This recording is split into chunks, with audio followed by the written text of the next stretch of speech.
guys, welcome to Something Interesting with Robert Rucker. I'm your host, Robert Rucker, and I'm here with something interesting, Mr. wChrisSumlin, the wChrisSumlin. Say what's up, Chris. It's so good to be here on this new platform. I'm just honored. I love to see Morehouse students creating, and so I'm just honored to be part of this initiative. Thanks for having me. And we're honored to have you here, Chris. So let's start with the basics. What's your major? I major in the Cinema, Television, and Emerging Media Studies program. And so, like, what does that entail? The Cinema, Television, Emerging Media Studies program basically is a curriculum that consists of a lot of screenwriting. Hollywood, Power, and Politics was my favorite course that gave us a nice overview of the television and film industry, and basically just preps you to become either a writer, a production assistant, or even an executive in the television industry. Nice. So when you were coming to Morehouse, I don't know if you guys know, Chris is a big graduating senior, and he's out here. So when you were a simple freshman like me, did you know that you wanted to do CTEMs? No, I actually came in as a business major with a concentration in marketing, and I knew that I was going to graduate and start my own marketing consulting company. And then the CTEMs major really kind of was coming out when I was coming as a freshman. So then when it caught my eye on the website, I was like, oh, this might be cool. So I minored in it. And then once I took my minor class, I was like, I think I might major in this. And then I dropped the major of business and began the CTEMs major. And have you loved the experience so far? Yeah, it's great. I love my department. It really is what I want to do and what I want to be in. So I think it was a good fit. So what would you define yourself as? To be deep, I would call myself a conveyor of ideas. I would say that all of my work kind of has this thread of inspiration and informative content. So, of course, I wrote a book. Of course, I write blogs. Of course, sometimes I do videos and speaking engagements. But everything all of that stuff encompasses is a lot of inspiration and motivation. Okay, true. And so if you were have to just like single in on one particular profession, what would it be? Like, which one holds your love most dear, I guess? I really like writing, but then I also love video producing and editing. So I think if I could do anything constantly every day, I would probably want to do the YouTube videos. I really enjoyed the informative YouTube videos I used to do. That's probably my favorite. Okay, true. So I was actually, I follow you on, and I want to go on a little tangent. The show was actually, I got the idea last semester for the show, and I saw that you were doing so much stuff. I saw that you were writing books, going on different speaking engagements and all that stuff. And I was really thinking, how did Chris, how did he start? Did he come in with so much focus at the beginning? Did he develop that like somewhere during his matriculation at Morehouse? How did his love begin? Like, I had all of these questions, and then I just kind of felt like I feel like a lot of freshmen and seniors, high school seniors and stuff like that, they have a lot of questions of people who are doing a lot of different things and about to graduate. So I thought of the show. I was like, yo, this show is gonna be great. I already talked to Chris a little bit. I can get Chris on the show, and then like everything's coming into fruition. Here I am. I'm excited. Thanks so much. I'm excited. I was looking at my feed and I saw that you put up, networking is overrated. Become first and foremost a person of value, and the network will be available whenever you need it. I love that. Thank you. I love that. What were you thinking when you were posting, reading, whatever? Well, I was looking at Twitter and I saw something that kind of alluded to that fact, and I wanted to put that on Facebook because so often, especially like with the line of work that I do, people are always trying to connect with me, and it's like they're doing it with like just to network under the idea of networking, like, oh, let's build, let's do something together, bro. Can you teach me this? Can you help me with that? And I just feel like when you are a person of value, like when you work on yourself first and you make sure that you're adding value to your community or whatever it is that you're doing, that people will seek you out. And I feel like my life is an example of that idea. Because I definitely don't try to network, I'm just me. And I love people and I love putting out good content. And by me putting out good stuff and being a good person and being friendly, people are attracted to you.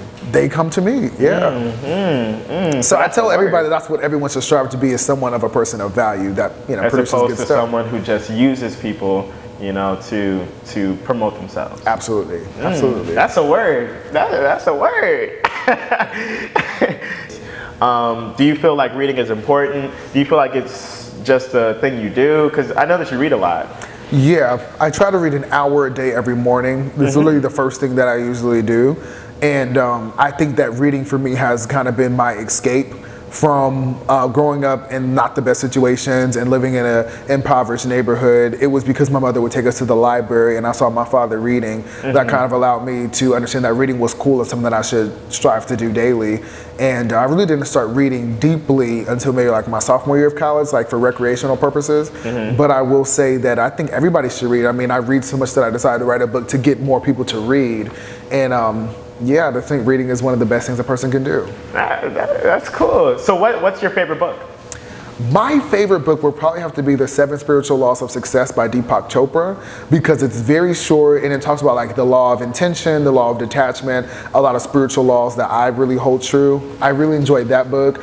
I also like the What I Know for Sure by Oprah Winfrey, because it's autobiographical, concise, and just makes me feel good every time I read it. And then of course I would have to say The 4 Agreements by Don Miguel Ruiz. I thought that was an interesting, very insightful piece of work.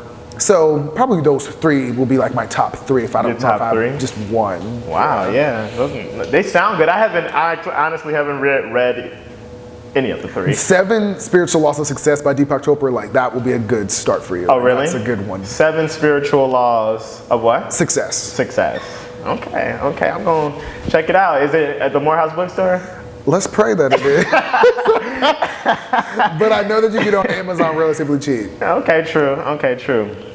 You said that reading is a part of your morning routine. What else do you do? What do you do in the morning? Do you get right? Do you pray? What's a part of Chris's morning routine? Well, I argue that routines are overrated and that you should always do whatever you feel like doing, but whatever you feel like doing should be something of value. So if you're saying, oh my gosh, I feel like not getting up out of bed, that's probably not something you should do. But you should do something that is beneficial to whatever it is you're trying to accomplish that day. So some days I wake up in the morning and I'll watch something on YouTube that's enlightening. Maybe I'll use the app Headspace to meditate. Or maybe I'll do reading, or maybe I'll just watch television and just like something crazy like watching Keeping Up with the Kardashians just to laugh and just start my day off on a fresh start. So that's probably stuff that consists of my morning routine. I always shower in the morning. I literally cannot do anything unless I shower first.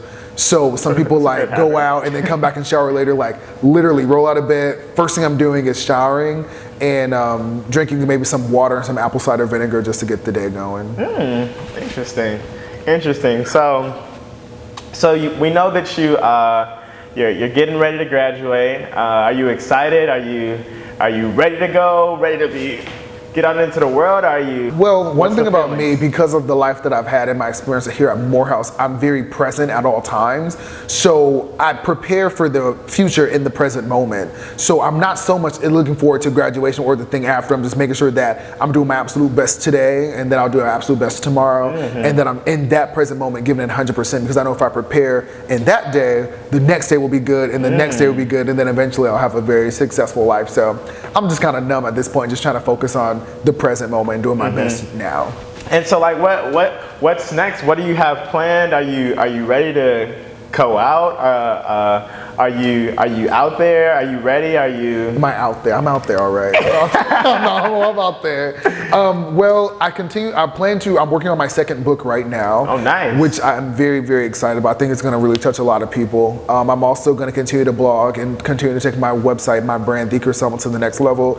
I'm hoping to continue to do more speaking engagements to more younger kids, and then I also want to really get into the industry of television by doing developmental work in the space of drama. I really love the idea of drama television and scripted TV. So I'm hoping that I'll be working some space of drama television and development, as well as continue to work on my brand of producing content that is inspiring, informative, and enlightening.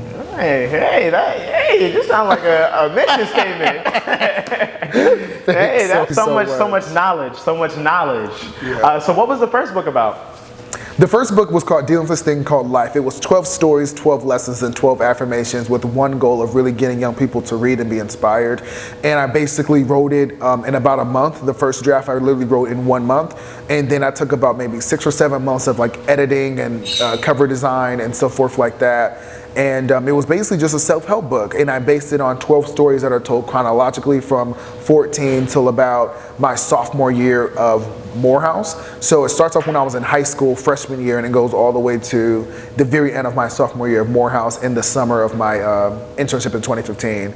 And basically was just telling stories about friendship, believing in yourself, speaking things into existence, and the law of attraction. And it was just something that it was really came from my heart, and I really enjoyed writing it and enjoy when people read it. Yeah. So is self-help books your favorite genre of book? Yeah. I do read self-help. I read The Alchemist by Paulo Coelho. Of course, that's a fiction. So I mean, that was like one I felt like I had to read. So I enjoyed that. But mostly anything that is going to add some type of spirituality or some type of intellectual simulation, those are the kind of books I like to go for. I never read anything for fun. Okay, and as we're wrapping up, do you believe in aliens?